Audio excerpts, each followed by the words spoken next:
Assalamualaikum warahmatullahi wabarakatuh. Selamat malam. Jumpa lagi dengan saya Aldi di channel Mereka Ada.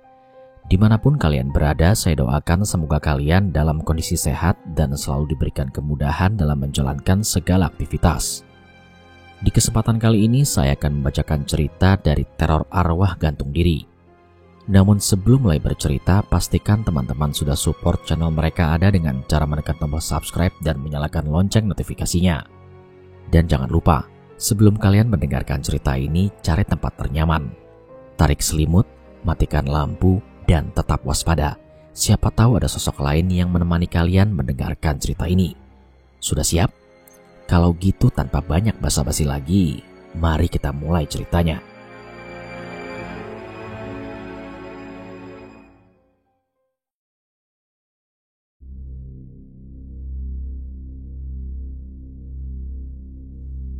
Kejadian ini merupakan kisah nyata yang dialami oleh seorang narasumber yang bernama Ibu Ida.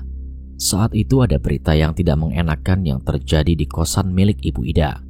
Berita itu adalah berita kematian seorang pemuda yang bunuh diri di sebuah kos-kosan yang letaknya berada di tengah-tengah rumah warga. Tentu saja hal ini menimbulkan banyak pertanyaan dan rumor yang mengerikan.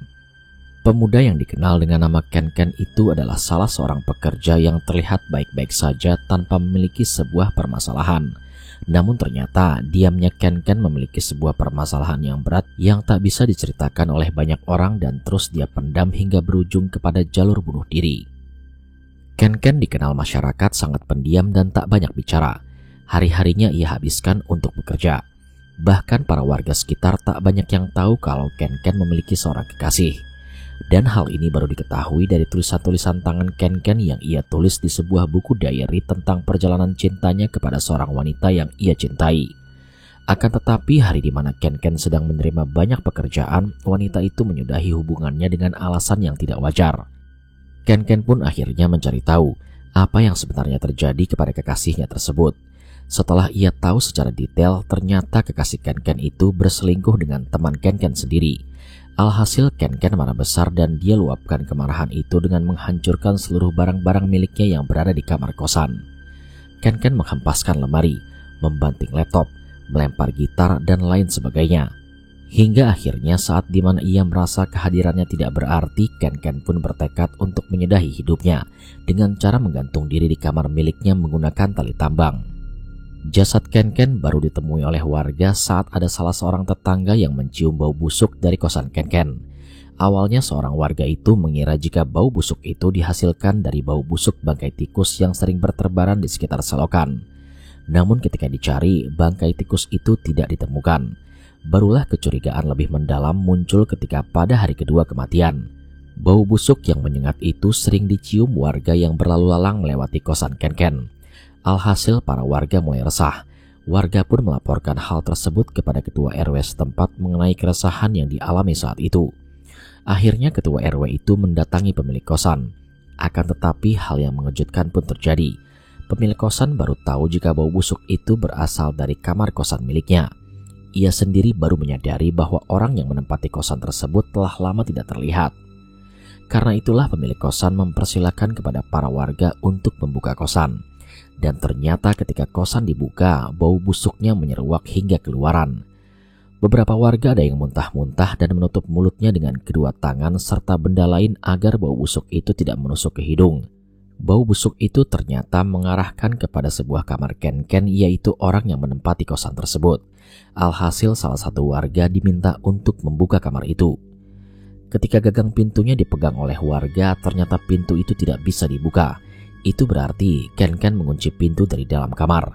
Alhasil warga pun memaksa mendobrak kamar Ken secara bersamaan.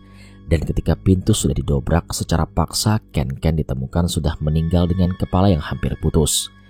Para warga yang melihat itu langsung menutup mulut, bahkan banyak dari mereka yang muntah-muntah ketika mengetahui jasad Ken yang tergantung namun dengan kepala yang hampir putus. Akhirnya pemilik kosan melaporkan hal ini kepada pihak kepolisian. Pihak kepolisian pun mendatangi ke lokasi kejadian dan mencari data-data pendukung mengenai apa penyebab Ken bunuh diri. Polisi menilai Ken bunuh diri karena patah hati ketika wanita yang ia cintai berselingkuh dengan sahabat dekatnya sendiri. Ia tuliskan kisahnya dalam sebuah buku diary yang terletak di atas meja khusus tersebut. Bukan hanya itu, Ken berencana ingin membalaskan dendam kepada teman dekatnya itu jika memang waktunya sudah tiba. Saat dimana kepolisian telah mengidentifikasi seluruh jasad Ken, penyelidikan pun diselesaikan. Polisi menyerahkan sepenuhnya kepada pemilik dari kos-kosan tersebut. Ibu Ida, sang pemilik kos-kosan, sempat kebingungan mengenai kelanjutan dari kasus Ken. Ia sendiri tak tahu di mana rumah dan keluarga Ken berada. Ibu Ida pun mengadukan hal tersebut kepada ketua RW. Ia meminta kepada Pak RW sebuah solusi terkait Ken itu sendiri. Pak RW pun menyarankan agar Ken dikubur di pemakaman warga saja. Hal ini dilakukan karena Ken tidak diketahui keluarga dan asalnya dari mana. Atas saran dan solusi dari Pak RW, Ken pun dimakamkan di pemakaman warga. Saat itu banyak juga warga yang hadir untuk menyaksikan jasad Ken untuk dikebumikan. Jenazah Ken yang sudah membusuk itu menarik perhatian warga sekitar. Mereka yang ikut menguburkan jasad Ken harus menggunakan masker yang disemprot sedikit minyak wangi agar tidak mencium bau busuk yang sangat menyeruak itu.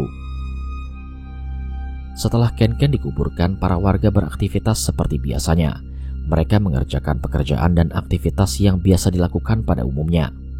Pemilik kosan, yaitu Bu Ida sendiri, langsung membersihkan kamar Ken yang nantinya akan digunakan oleh pendatang baru.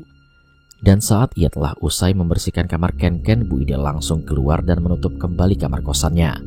Ia merasa bahwa malam itu keadaan kosan aman-aman saja. Bu Ida pun kembali masuk ke dalam rumah. Namun tepat jam 11 malam, tukang bakso yang biasa berjualan di jalan raya melewati kosan Bu Ida karena memang itu satu-satunya akses pribadi. Namun tiba-tiba tukang bakso itu mendengar sesuatu dari kos-kosan. "Mang, saya beli 1 mangkok." Tukang bakso itu pun berhenti lalu menjawab, "Baksonya habis, Mas." "Adanya apa, Mang?" "Ya paling kuah sama saus aja, Mas." "Saya mau kuah sama sausnya ya, Mang." Ketika tukang bakso itu menatap ke arah kos-kosan, ia melihat sesuatu yang tidak biasa. Tukang bakso itu dengan jelas melihat seseorang sedang berdiri sambil memegang kepala di tangan kanannya. Setan! Setan!" teriak tukang bakso itu. Dan yang berdiri di depan kos-kosan itu adalah sosok Ken yang masih bergentayangan. Di hari yang kedua setelah kematian Ken, ada salah satu orang warga yang tiba-tiba mengunjungi rumah Bu Ida. Orang tersebut ternyata adalah tukang bakso yang semalam melewati kos-kosan Bu Ida. "Bu, boleh saya bercerita?" "Silakan, Pak. Bapak ini tukang bakso itu ya?"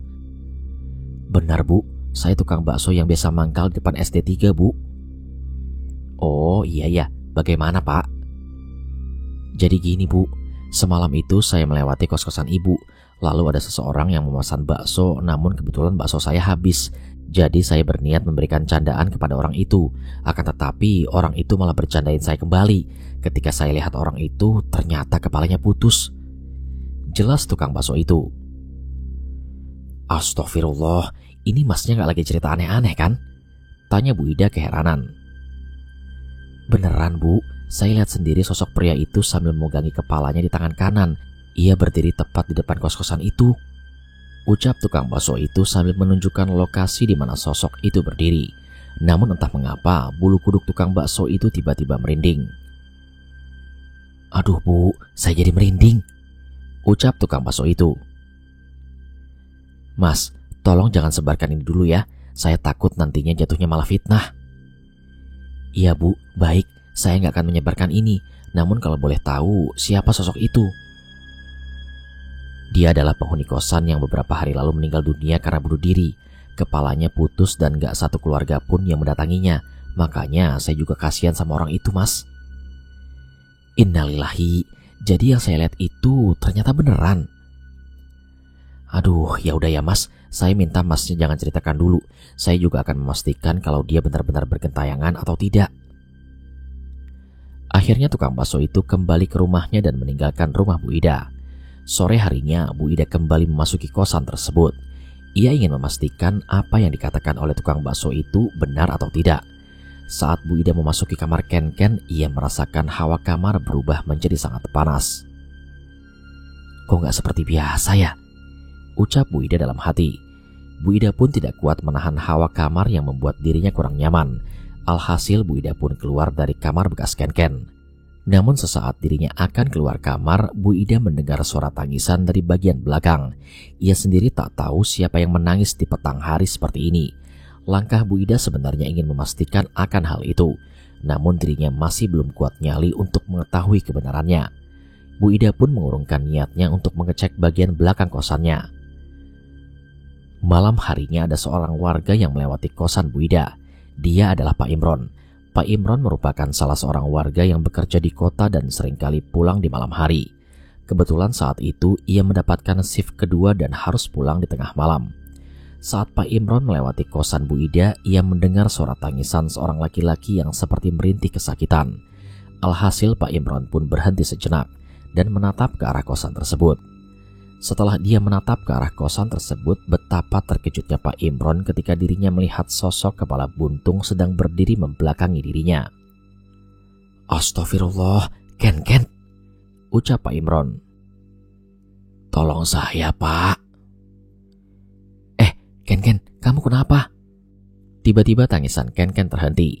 Ia pun membalikkan tubuhnya dan mengganti pandangannya ke arah Pak Imron dengan posisi kepala yang sudah berada di bagian tangan kanannya. "Saya mau pulang," ucap Ken.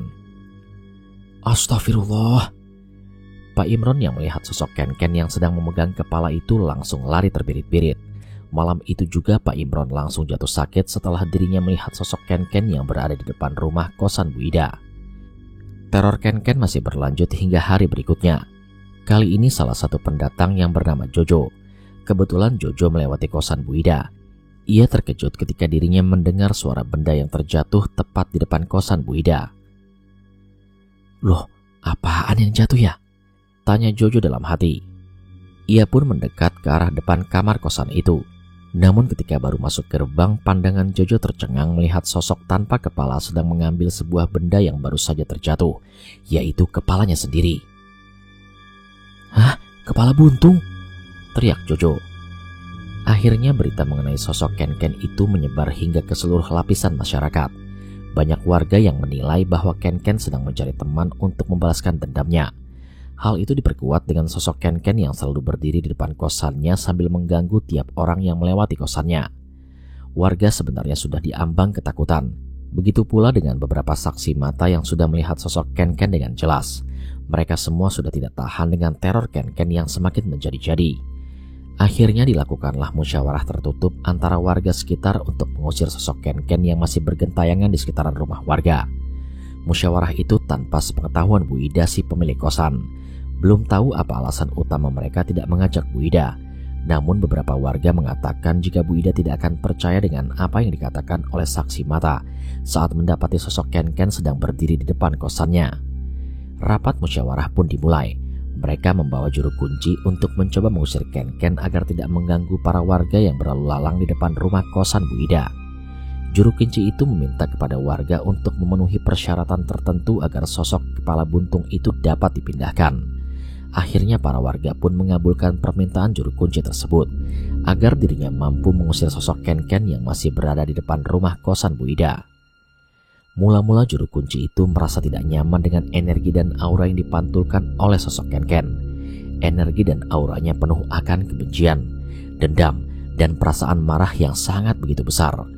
Bukan hanya itu, sosok Ken juga seperti bertekad untuk mengganggu seluruh warga karena dirinya tidak diperlakukan dengan baik. Juru kunci tersebut akhirnya memindahkan Ken ke bagian belakang rumah kosan Bu Ida. Namun siapa sangka, hal yang mengejutkan pun terjadi. Sosok Ken malah mengganggu anak-anak kecil yang berada di sekitaran belakang kosan rumah Bu Ida. Sesaat sosok Ken dipindah dari lokasi utama, warga merasa bahwa sosok Ken tak akan pernah mengganggu lagi. Hal ini diperkuat dengan suasana depan kosan rumah Bu Ida yang sangat nyaman dan tentram. Orang-orang yang bekerja di malam hari juga menjadi lebih berani dan tak takut lagi diganggu oleh sosok Ken yang sering menampakkan diri dengan posisi kepala yang sudah putus. Akan tetapi semua menjadi sangat kacau. Hal itu bermula dari segerombolan anak kecil di desa tersebut bermain petak umpet tepat di belakang kos-kosan. Mereka merupakan anak-anak warga yang kebetulan tak tahu menahu akan rumor kejadian yang sedang berlangsung. Bahkan yang lebih cerobohnya, orang tua mereka tidak peduli akan keberadaan anak-anaknya saat itu. Waktu itu berkisar jam 8 malam. Anak-anak di desa biasanya bermain petak umpet ketika ba'da sholat isya. Mereka bermain petak umpet di lokasi dan tempat yang mumpuni untuk bisa bersembunyi. Hal ini dikarenakan agar permainan lebih menarik. Mereka yang turut mengikuti permainan itu berjumlah 5 orang. Kelima orang tersebut diantaranya adalah Yusuf, Ilham, Aji, Umam, dan Arif. Kelima anak-anak itu merupakan anak-anak warga yang sama sekali tidak mengetahui mengenai rumor teror sosok Ken-Ken atau yang dikenal dengan teror kepala buntung. Karena mereka tidak mengetahui hal semacam itu, kelimanya melanjutkan permainan itu tepat di belakang kos-kosan rumah Bu Ida. Namun sebelum mereka memulai, mereka semua sebenarnya sudah merasakan hal yang aneh dan mengganjal. Terlebih lagi, ini baru pertama kalinya mereka merasakan keanehan tersebut. Suf, kamu dengar gak? Ada suara orang yang kakinya diseret-seret, tanya Aji. Loh, mana ada? Aku gak dengar apapun, ucap Yusuf. Kamu gak dengar juga, Rif? Tanya Aji pada Arif. Dengar sih, cuman gak terlalu jelas. Suara apa ya? Tanya Arif. Alah, udahlah. Paling juga suara orang jualan bajigur. Kan kakinya pincang sebelah. Bener gak? Ucap Yusuf. Iya juga sih. Kan kakinya pincang sebelah ya. Akhirnya mereka pun mengabaikan suara tersebut. Padahal sudah sangat jelas jika suara itu berasal dari belakang rumah kosan Bu Ida yang merupakan tempat bersemayamnya sosok Ken-Ken. Sebelum permainan dimulai, mereka melakukan home pimpa. Hal itu diperlukan agar nanti mereka bisa membagi tugas mana yang bertugas sebagai penjaga dan mana yang bertugas sebagai orang yang bersembunyi. Nah, Aji jaga, teriak Yusuf dengan kegirangan. Yah, kamu jaga lagi, Ji, ejek Arif. Karena Aji yang bertugas untuk menjaga, maka keempat dari mereka pun bersembunyi di tempat mereka masing-masing. Keempat anak itu adalah Arif, Yusuf, Umam, juga Ilham. Arif bersembunyi di atas pohon mangga. Yusuf bersembunyi di belakang kosan rumah Bu Ida. Umam bersembunyi di balik kandang ayam, sedangkan Ilham ia memilih bersembunyi di gang sempit yang sangat gelap. Kemudian Aji menghitung satu demi satu angka agar mereka segera bersembunyi. Setelah angka itu sudah terhitung dengan selesai, mereka harus sudah bersembunyi agar tidak diketahui oleh sang penjaga, yaitu Aji. Saat yang bersamaan, Aji merasakan sesuatu yang tidak enak. Ia seperti membayangkan bahwa hari itu sangat menyeramkan baginya. Kalian udah ngumpet ya? Aku cari kalian ya, ucap Aji. Saat Aji mencari satu persatu dari mereka, Aji menemukan seorang yang sedang bersembunyi dari balik kandang ayam. Dia adalah Umam. Umam? Nah, ketahuan, teriak Aji. Aduh, banyak nyamuknya lagi. Ya udah, bantu jaga sana. Akhirnya Umam membantu Aji yang sedang berjaga. Selanjutnya Aji menuju tempat belakang rumah kosan Bu Ida. Di sana ia sebenarnya menyadari ada seseorang yang sedang bersembunyi. Namun saat dirinya ingin masuk ke dalam sana, tiba-tiba ada seseorang yang menepuk pundak Aji dari belakang. Heh, kamu ngapain? Tanya seorang warga kepada Aji. Pak Imron, ini Pak, saya lagi main petak umpet, ucap Aji. Jangan main petak umpet di sini, sana pulang, ucap Pak Imron pada Aji. Lah, kenapa emangnya Pak? Emang kamu gak tahu apa? Ada setan kepala buntung. Hah? Serius Pak? Ya iya serius, makanya cepetan pulang. Aji yang diberitahu oleh Pak Imron langsung mengurungkan niatnya untuk memasuki ke arah belakang kosan Bu Ida. Namun sementara itu, kok banyak nyamuk ya? Ucap Yusuf. Tiba-tiba Yusuf mendengar seorang sedang berjalan namun dengan langkah kaki yang diseret-seret seperti orang pincang. Kok ada suara orang yang jalannya diseret-seret ya? Ucap Yusuf dalam hati. Yusuf memang menutupi tubuhnya dengan menggunakan sarung, jadi dia tidak bisa melihat siapa yang sedang berjalan ke arahnya. Bersamaan dengan itu, tiba-tiba Yusuf merasakan hawa merinding yang begitu pekat. Seluruh tubuhnya merinding seketika suara langkah kaki yang diseret-seret itu terdiam tepat di sebelah tubuhnya. Karena penasaran, Yusuf pun membuka sarung yang menutupi wajahnya. Dan sesaat ketika ia membuka sarungnya, lagi ngumpet ya? Ucap sosok Ken dengan kepala yang sedang dipegang di tangan kanannya tepat dekat wajah Yusuf. "Hah, setan!" "Mau lari kemana kamu?" Yusuf segera meninggalkan tempat itu dan berlari kencang ke arah yang lain. Namun sayang, sosok Ken mengejar tepat di belakang Yusuf dengan kaki yang diseret-seret. "Mau lari kemana kamu?" ucap sosok Ken. Yusuf pun terus berlari dan berusaha untuk tidak menengok ke arah belakang karena ia tahu sosok itu sedang mengejarnya dengan posisi kaki yang diseret-seret. Akhirnya Yusuf pun menemukan tempat persembunyiannya. Yusuf bersembunyi di sebuah rumah kosong yang tak layak dipakai. Ia tak tahu mengapa langkah kakinya terhenti di tempat tersebut. Dengan nafas yang masih belum tenang, Yusuf mencoba untuk bersikap untuk tidak takut. Namun dirinya masih merasa belum aman karena sosok itu sepertinya masih mengikutinya dari belakang. Dan secara tiba-tiba, "Sudah larinya," ucap sosok Ken yang sudah berada di bagian kiri Yusuf. Sontak Yusuf pun kaget dan lari kembali sambil menangis. Ia tahu kalau hantu itu menjadi sosok yang membuat mimpi buruk dalam hidupnya. Yusuf pun kini berlari ke arah ramaian warga. Di sana ia telah melihat Aji, Umam, Arif, dan juga Ilham. "Itu Yusuf, Pak," teriak Ilham kepada Pak Imron. Suf, kamu kenapa?" Yusuf pun menghampiri Pak Imron sambil menangis. Ia merasa sangat ketakutan karena melihat sosok Ken yang mengejarnya terus-menerus. Kamu kenapa, Suf?" tanya Aji. Ada setan, setannya ngejar terus." Setan apa?" tanya Pak Imron. "Kepala buntung, Pak, mukanya serem," ucap Yusuf sambil menangis. "Ya sudah, kalian pulang ke rumah masing-masing, itu setannya masih berkeliaran di tempat ini," ucap Pak Imron. Yusuf dan yang lainnya pun pulang ke rumah masing-masing. Sedangkan Pak Imron, dia menyusuri tiap sudut rumah warga untuk mencari sosok Ken. Malam itu Yusuf langsung jatuh sakit. Tubuhnya langsung demam dan menggigil hebat. Mulutnya hanya mengucapkan, Ada setan. Kedua orang tua Yusuf pun menanyakan hal ini kepada teman-temannya. Dan teman-teman Yusuf mengatakan bahwa Yusuf baru saja melihat sosok kepala buntung di belakang kosan rumah Bu Ida. Karena sudah berada di fase yang sangat berbahaya, akhirnya kedua orang tua Yusuf pun menjaga Yusuf agar dirinya tak lagi diganggu oleh sosok Ken. Lain hal dengan Pak Imron, dia mencari sosok Ken yang sempat mengganggu anak-anak warga. Tujuannya adalah meminta agar Ken tak lagi mengganggu anak-anak warga yang lain. Karena pencariannya membutuhkan orang, Pak Imron pun mengajak beberapa warga untuk menyelesaikan kasus ini pada malam itu juga. Bapaknya Yusuf diajak oleh Pak Imron untuk mengusir sosok Ken. Bersamaan dengan itu, beberapa ustadz juga ikut serta dalam mencari sosok Ken yang masih berkeliaran di sekitaran rumah warga.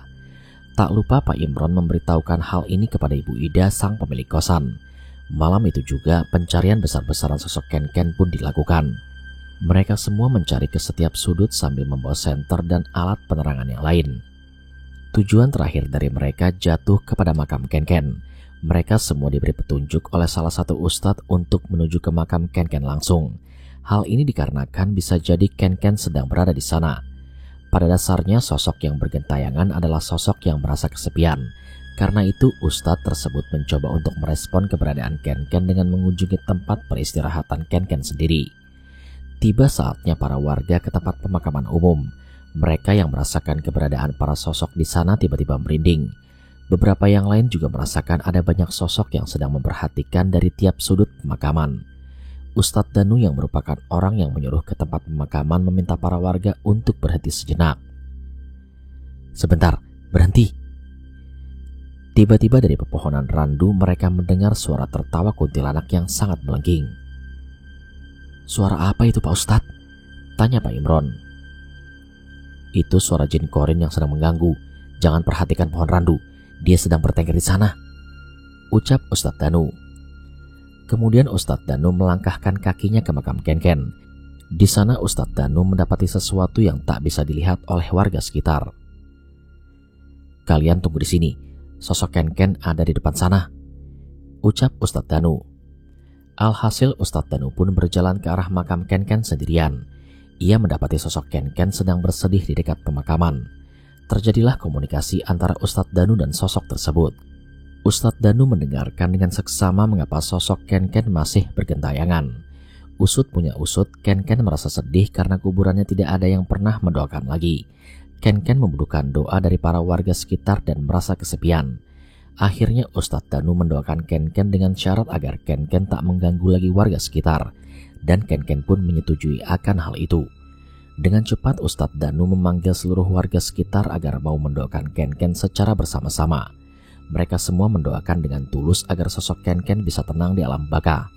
Sebelum bubar, Ustadz Danu memberitahukan kepada warga bahwa sosok-sosok yang bergentayangan pada umumnya adalah sosok yang kesepian dan juga membutuhkan doa. Karena doa dan amallah yang akan menjadi teman setia di alam baka sampai hari kiamat tiba.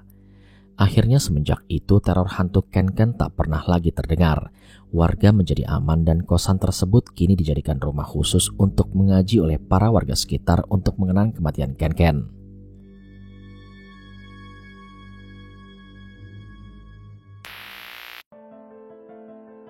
Sekian cerita pada kesempatan kali ini. Ambil sisi positif dari cerita tersebut dan jangan ambil sisi negatifnya. Terima kasih saya ucapkan kepada teman-teman semua yang sudah setia menyimak cerita di channel Mereka Ada. Support terus channel ini dengan cara menekan tombol subscribe dan menyalakan lonceng notifikasinya, supaya teman-teman gak ketinggalan setiap video yang diupload di channel ini. Sampai di sini dulu perjumpaan kita kali ini. Sampai bertemu pada episode selanjutnya. Saya Aldi pamit undur diri dari hadapan kalian. Wassalamualaikum warahmatullahi wabarakatuh.